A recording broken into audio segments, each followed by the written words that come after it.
Assalamualaikum warahmatullahi wabarakatuh. Saya Dwenang Cayane, kelas HPIC 1 NIM 090. Di sini saya akan menyelesaikan tugas UTS PPKN yang dimana dosen pengampunya adalah Ibu Citra yang saya hormati. Yang pertama, tentang peran pendidikan kewarganegaraan dan tindakan menjual akun.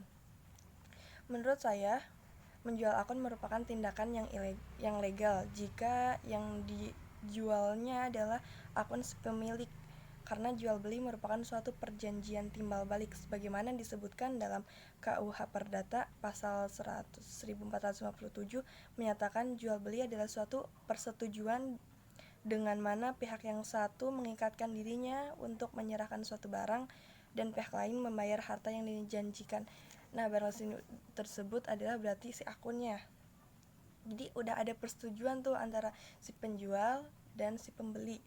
Namun dibalik itu semua adanya peran penting dalam pendidikan kewarganegaraan yang mana saya melihat dalam berita tersebut, karena si Agung adalah pemilik si penjual es, karena beliau tuh kurang adanya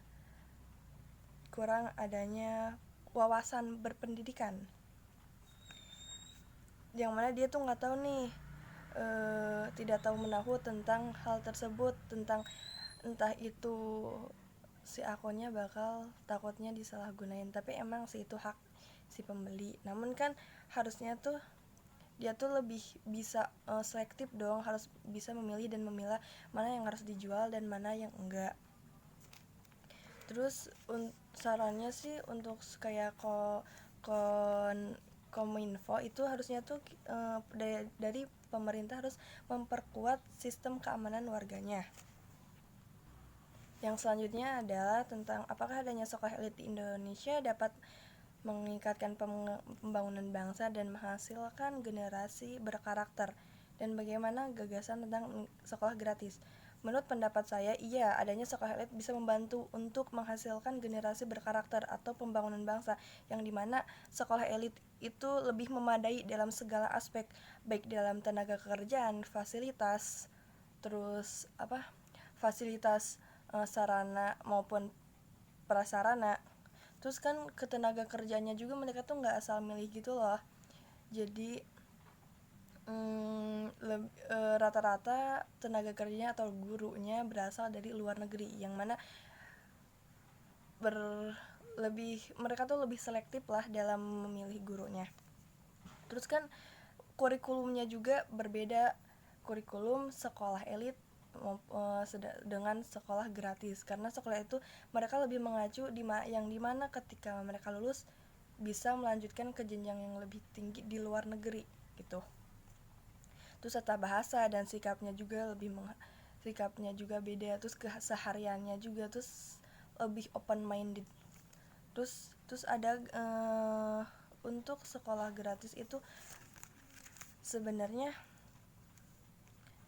tapi dibalik itu semua tuh nggak menjamin ya sekolah elit itu bisa meningkatkan generasi berkarakter, karena karakter suatu bangsa itu dimulai dari dalam diri kita sendiri, dan perubahan terbesar itu dimulai dari mindset kita tersendiri. Terus gimana dong dengan sekolah gratis? Ya tentu sekolah gratis itu nggak lebih bagus dari sekolah elit, karena ya setelah saya jelaskan tadi kelebihannya sekolah elit seperti apa. Namun terus banyak juga kan sebenarnya sekolah gratis, semisalnya dana yang dikasih oleh pemerintah yang sebanyak 20% tahun kemarin itu dari dana APBN, misalnya dikelola dengan baik tanpa adanya korupsi dari dana tersebut, bisa saja meningkatkan kualitas sekolah gratis. Namun kan banyak sekolah gratis itu si dananya itu malah disalahgunain, yang seharusnya si dana tersebut itu untuk kayak seperti dana BOS kan harusnya tuh untuk keperluan sarana dan prasarana, dan itu tuh tujuannya tuh untuk meningkatkan kualitas SDM di negara kita ini. Terus yang ketiga, apakah adanya pertandingan sepak bola Indonesia membuat integrasi nasional menurun? Tentu saja tidak, karena penurunan integrasi nasional itu ada beberapa aspek, dan diantaranya kurangnya toleransi antar golongan, adanya ketidakpuasan terhadap satu sama lain, terus ketimpangan atau suportif.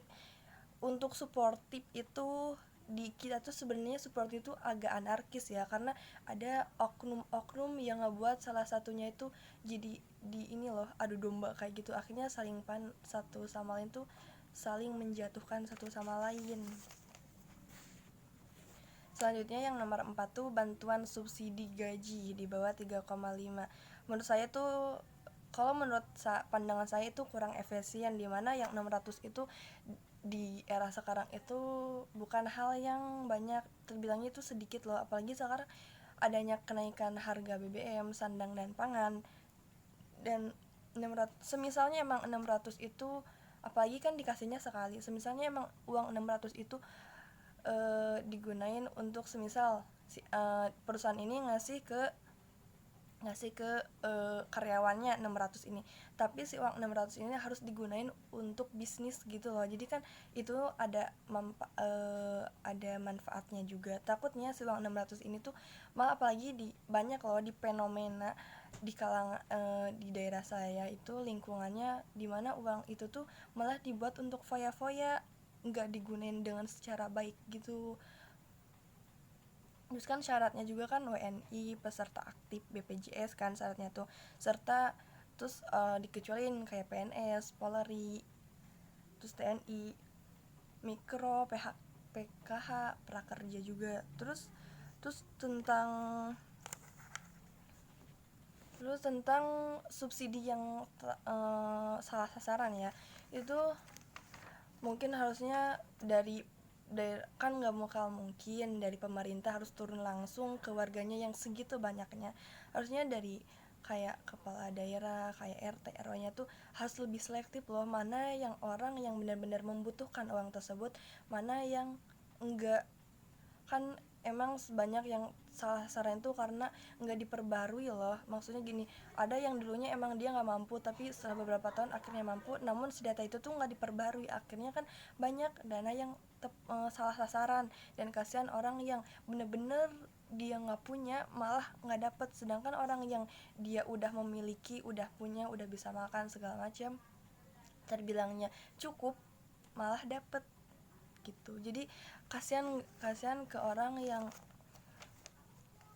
benar-benar nggak mampu malah nggak dapet gitu. Yang kelima adalah tentang pemindahan ibu kota. Tentu ya, pemindahan ibu kota tuh nggak bakal langsung dipindahin, pasti dikaji terlebih dahulu untuk memindahkan ibu kota tersebut. Namun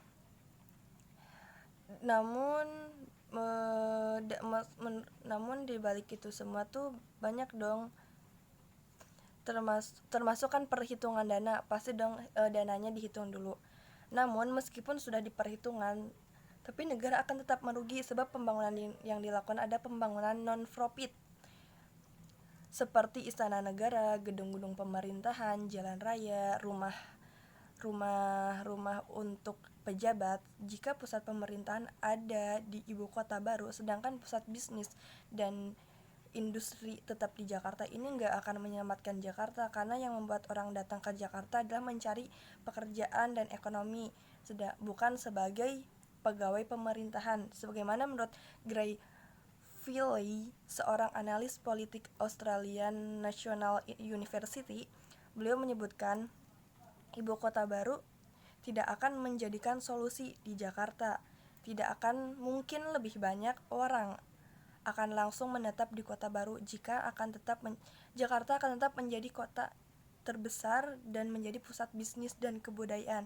Dan resiko inflasi juga akan meningkat, apalagi sekarang adanya diprediksi resesi global, yang mana inflasi besar-besaran, yang mana kan Ibu Sri Mulyani juga kan kayak ngasih ini himbauan loh, biar kita tuh lebih hemat dalam segala hal. Pemindahan ibu kota bisa menyebabkan tambahan inflasi nasional yang minimal sebesar 0,3%. Walaupun pemindahan ibu kota baru akan menyebabkan terjadinya menurunnya kesenjangan antar kelompok pendapatan, dan indikasi ketimpangan juga akan menyempit. Terus konsep pertumbuhan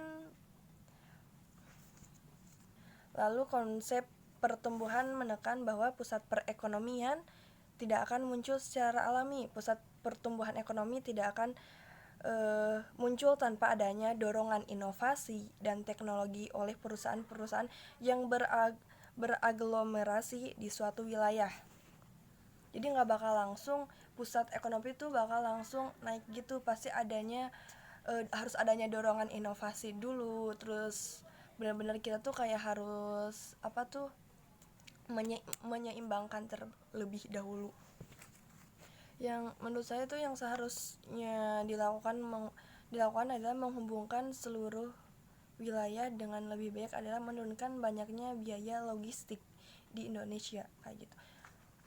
Terus ya cukup sekian jawab pemaparan dari saya. Mohon maaf bila banyak kekurangan, dan di sini saya masih belajar. Terima kasih kepada Ibu dosen.